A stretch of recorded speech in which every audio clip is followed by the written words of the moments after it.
ఓం నమ శివాయ శ్రీమాత్రే నమ. మిత్రులకి శ్రేయోభిలాషులకి అలాగే నన్ను ఇంతగా ఆదరిస్తున్న యూట్యూబ్ ప్రేక్షకులందరికీ కూడా పేరు పేరు ధన్యవాదాలు. మిత్రులరా, మీ అందరికీ కూడా ఆ పరాదేవత ఎల్లవేళలా మీతో ఉండి మీ మనోవాంఛలు నెరవేర్చాలని మనస్ఫూర్తిగా కోరుకుంటున్నాను. ఈరోజు మనం చెప్పుకోబోయే తాంత్రిక ఉపాయం చాలా తేలికైంది, అద్భుతంగా పనిచేసే ఉపాయం.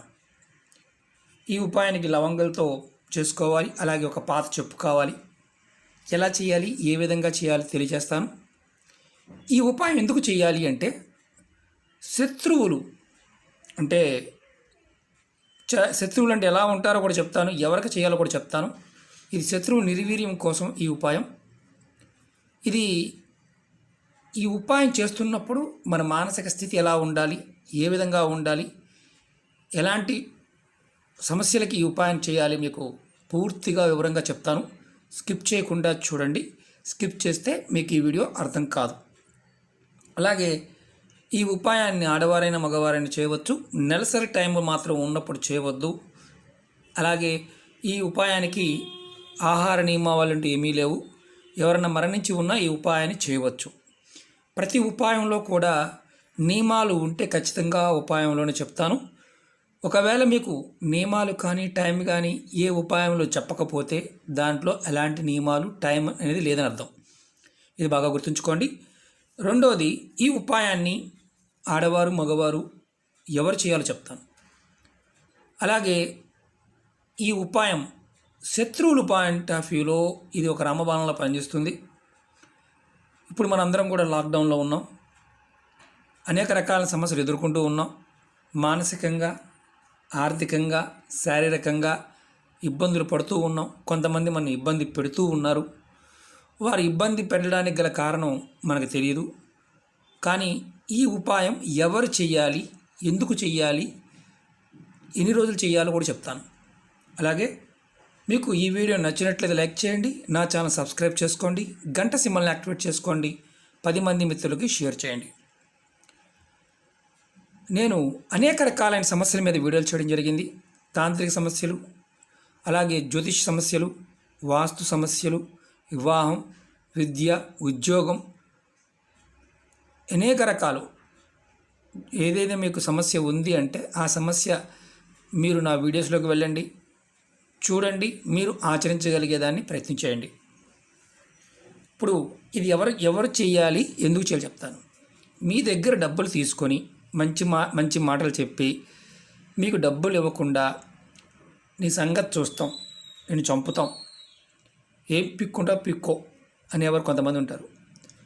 మీ దగ్గర మీ కష్టాజితాన్ని తీసుకున్న తర్వాత మీకు డబ్బులు ఎగ్గొట్టడానికి ప్రయత్నం చేసేవారు, మీకు ధమ్కి ఇవ్వడానికి, మిమ్మల్ని బెదిరించడానికి ప్రయత్నం చేసేవారి కోసం ఈ ఉపాయం చేయవచ్చు. Number 1 point. రెండోది, అలాగే మన పొలం కానీ మన భూమి కానీ అంటే బెదిరించి తీసుకున్నా, మన బెదిరిస్తూ ఉన్నా, మనకి సరిహద్దుల దగ్గర కబ్జాలు చేసిన అంటే స్థల కబ్జాలు చేసి మాకు బలం ఉంది, మీరు ఏమీ చేయలేరు, మీరేం పిక్కుంటారో పిక్కోండి అనేవారు కొంతమంది ఉంటారు. చంపేస్తామని బెదిరిస్తున్నారు అనే వారి పాయింట్ ఆఫ్ వ్యూలో కూడా ఈ ఉపాయాన్ని చేయవచ్చు. అలాగే మన మీద అంటే సంబంధం లేకుండానే ఈర్ష్య, జలస్, అసూయ, మన గురించి ఎదుటి వారి దగ్గర మన దగ్గర చక్కగా మాట్లాడతారు, వేరే వారి దగ్గరికి వెళ్ళి మన గురించి తప్పుగా చెప్తూ ఉంటారు.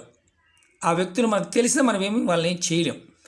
అంటే వారి అర్ధబలం కానీ, ఆర్థికంగా కానీ, సామాజికంగా, మానసికంగా వారు మన ఇబ్బంది పెడుతూనే ఉంటారు. వారి పాయింట్ ఆఫ్ వ్యూలో కూడా ఆ వ్యక్తి తెలిస్తే ఈ ఉపాయాన్ని చేయవచ్చు. అలాగే కుటుంబ సభ్యుల్లో ఎలా అంటే కొంతమంది భర్త భార్య మీద, భార్య భర్త మీద, లేదా పిల్లలు తల్లిదండ్రుల మీద, తల్లిదండ్రులు పిల్లల మీద చాడీలు చెప్తూ ఉంటారు. అంటే అది చెప్పకూడదు అని కూడా తెలిసినప్పటికీ కూడా చెప్తూ ఉంటారు.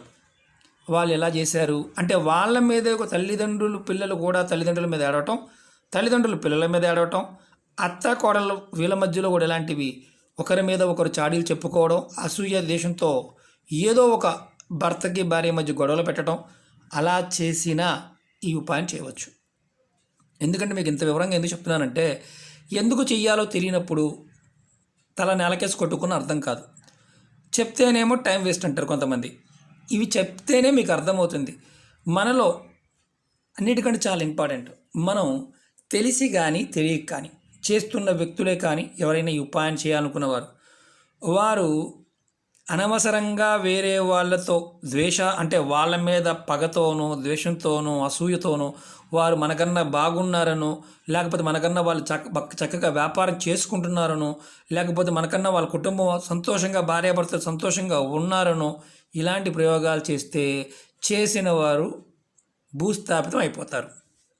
అంటే ఈ ఉపాయం ఉల్టా మనకే తగులుతుంది.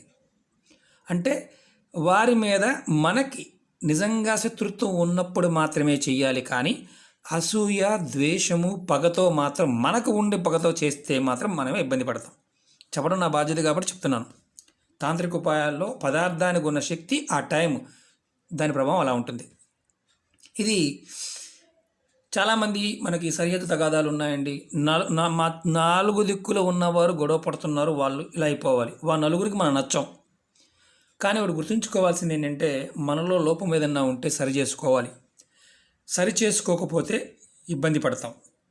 అలాగే ఇంకొక పాయింట్ ఏంటంటే, కొంతమంది పర్టికులర్గా కుటుంబ సభ్యుల్లోనే ఉంటారు. వీళ్ళని అంటే ఇంటి దొంగని ఈశ్వరుడు కూడా పట్టుకోలేరు అంటుంటారు కదా, అలాంటి దొంగ కూడా ఈ ఉపాయం చేయడం వల్ల నేల ఖర్చుకుపోతారు. విచిత్రంగా అనిపించవచ్చు. ఎలా అంటే, మీ దగ్గరికి వస్తారు, మీతో మాట్లాడతారు, కుటుంబ సభ్యుల్లోనే ఉంటారు, వీళ్ళు చాలా తెలివిగా గేమ్ ఆడుతూ ఉంటారు. మీ దగ్గర మాట్లాడి మీ మాట తీసుకువెళ్ళి మీ ఆపోజిట్లో మీరు ఎవరితో కొంచెం నెగిటివ్గా ఉంటారో, గొడవ పడుతూ ఉంటారో వాళ్ళిద్దరి మధ్య గొడవలు సృష్టిస్తూ ఉంటారు.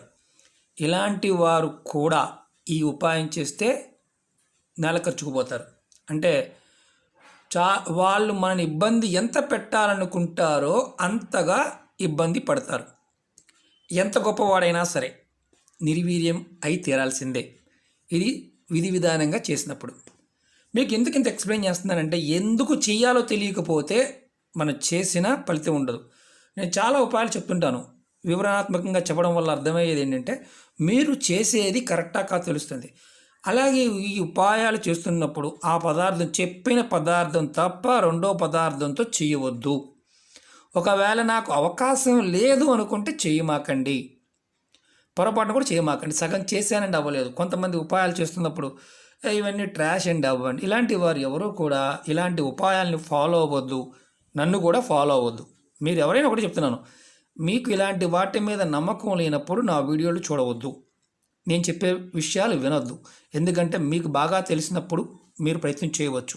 కారణం ఏంటంటే, ఇవి ప్రాకృతికమైన శక్తిని మనం ఎలా తీసుకోవాలో, ఎలా దాన్ని చెయ్యాలో, ఏ విధంగా చేస్తే ప్రకృతి మనకి సహాయం చేస్తుందో, మనలోనే దేవుడు ఉంటాడు, మనలోనే దైవం ఉంటుంది. సమస్తము మన చుట్టూ ఉంటుంది, కానీ మనం గుర్తించలేం. మనం గుర్తించడానికి మనకు ప్రకృతి సహాయం చేయాలి. ప్రకృతి సహాయం చేసినప్పుడు ప్రతి పని కూడా పూర్తవుతుంది. ఈ ఉపాయం కూడా అలాంటిదే. మనం ఇప్పుడు ఉపాయాన్ని తెలుసుకుందాం. ఎవరైనా సరే మీ ఇంట్లో పాత చెప్పులు ఉంటాయి, అంటే కట్ అయిపోయినాయో పక్కన పెట్టేసి ఉంచుతాం మనం. అంటే చాలా పూర్వం రోజుల్లో ప్రతి ఇంటి దగ్గర దక్షిణం వైపు ఒక చెప్పుని వేలాడదీసి ఉంచేవారు. అది ఏమనేవారంటే, దెయ్యాలు రాకుండా ఉంటాయిలే అందుకే కట్టారులే, దుష్టకాలు రాకుండా ఉంటాయిలే అందుకే కట్టారులే అని చెప్పేవారు. వాస్తవం ఏంటంటే, మనిషిని మించిన దుష్టగాలి ఇంకోటి ఉండదు. అందుకని మనిషి చూపే కాదు, జనాలు పంచాయతీలు ఇది గొడవలు ఇలాంటి వాటి రాకుండా ఉండడానికి కూడా ఉపయోగపడుతుంది. ఒక పాత చెప్పు తీసుకోండి, దాని మీద ఏం చేస్తారంటే, ఒక బ్లాక్ పెన్తో చెప్పు మీద, అది ఏ చెప్పు అయినా, ప్లాస్టిక్ చెప్పు అయినా, రబ్బర్ చెప్పు అయినా, తోలు చెప్పు అయినా, ఏదైనా పర్వాలేదు, దాని మీద బ్లాక్ పెన్తో మీ శత్రువు యొక్క పేరు రాయండి. ఆ చెప్పు మీద, అంటే పాడైపోయిన చెప్పు మీద పేరు రాయండి.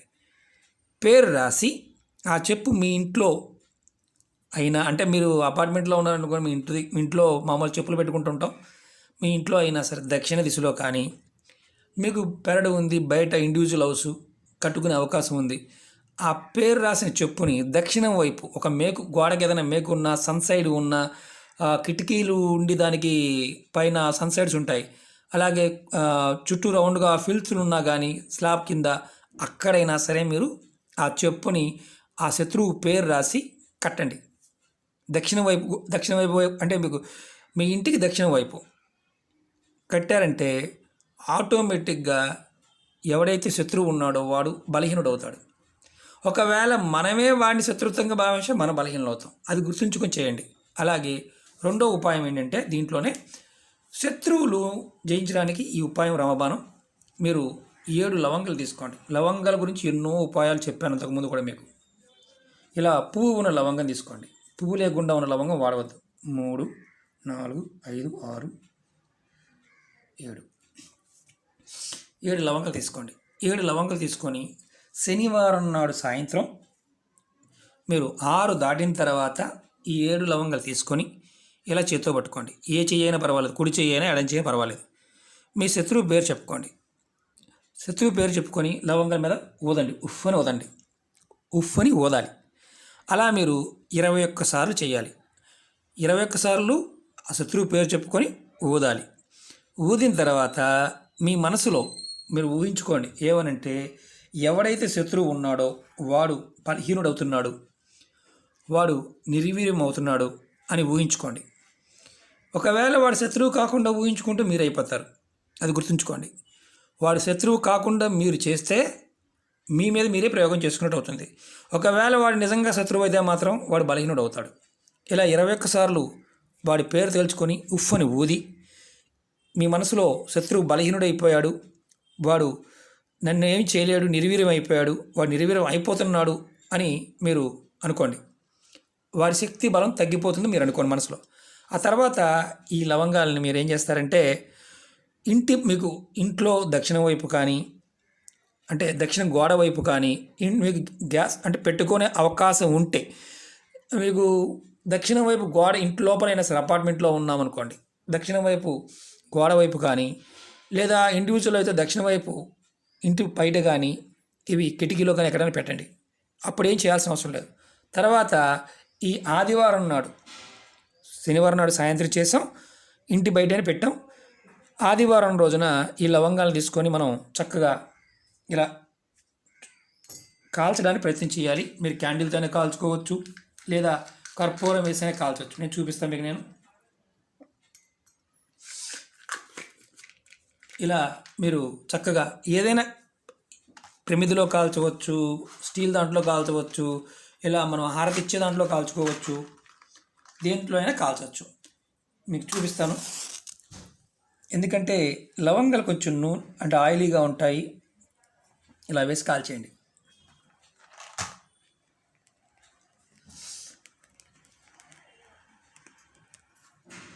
ఇలా కాల్చండి. పూర్తిగా లవంగాలన్నీ కాలిపోవాలి.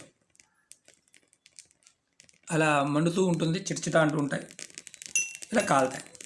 సగం కాలి ఆరిపోయాయి అంటే మళ్ళీ ఒక కర్పూరం వేయండి, ఇలా కాల్చేయండి. ఇది ఇంటి లోపల కానీ ఇంటి బయట ఎక్కడైనా కాల్చవచ్చు, ఎలాంటి ఇబ్బంది లేదు. ఇలా మీరు ప్రతి శనివారం చేస్తూ ఉండాలి. మీకు రిజల్ట్ అనేది 5 శనివారాల్లో కానీ లేదా 11 శనివారాల్లో కనిపించాలి. ఒకవేళ మీకు ఈ 5 శనివారాల్లో కనిపించలేదు, 11 శనివారాల్లో కనిపించలేదు, మళ్ళీ మీరు కంటిన్యూగా శనివారం చేస్తూ ఉండండి. ఎందుకంటే మీ సంకల్ప బలం కనుక బలంగా ఉన్నప్పుడు వాడు మీ శత్రువు ఎంత గొప్పవాడైనా సరే ఈ విధంగా చేస్తూ ఉంటే ఖచ్చితంగా శత్రువు అనేవాడు నిర్వీర్యం అయిపోతాడు. మీరు అనవసరంగా ఎవడైనా సరే మిమ్మల్ని అనవసరంగా ఎంత గొప్పవాడైనా సరే అనవసరంగా మిమ్మల్ని ఇబ్బంది పెట్టాలని ప్రయత్నం చేసినా ఈ ఉపాయం చేస్తే వాడు నిర్వీర్యం అయిపోతాడు. దీంట్లో మంత్రము లేదు, ఓన్లీ పదార్థం మాత్రమే ఉంది. ఇది మన ఇంట్లో దొరికే పదార్థమే. లవంగాలతో ఎన్నో వశీకరణాలు, ఎన్నో తాంత్రిక ప్రక్రియలు, ఎన్నో మాంత్రిక ప్రక్రియలు యజ్ఞాగాదుల్లో వాడుతూ ఉంటాం. సుగంధ ద్రవ్యాలకు ఉన్న శక్తి అద్భుతమైనది కాబట్టి వాటికి ఆ గొప్ప ఇది ఇచ్చారు. మీరు ముద్ద కర్పూరాన్ని వాడవచ్చు, మామూలు కర్పూరాన్ని కూడా వాడవచ్చు. ఇది శనివారం సాయంత్రం 6 తర్వాత చేయాలి. పొరపాటును కూడా నెలసరి ఉంటే ఈ ఉపాయాన్ని చేయవద్దు. తెలిసి కానీ తెలియక కానీ వాడు శత్రువు కాకపోతే వాడిని శత్రువుగా భావించి చేస్తే మీరు మాత్రం మీరే సమస్యలు ఎదుర్కొంటారు. ఓకే మిత్రులారా, మీకు ఈ వీడియో నచ్చినట్లయితే లైక్ చేయండి, నా ఛానల్ సబ్స్క్రైబ్ చేసుకోండి, గంట సింబల్ యాక్టివేట్ చేసుకోండి, 10 మంది మిత్రులకి షేర్ చేయండి. ఓం నమః శివాయ, శ్రీమాత్రే నమః.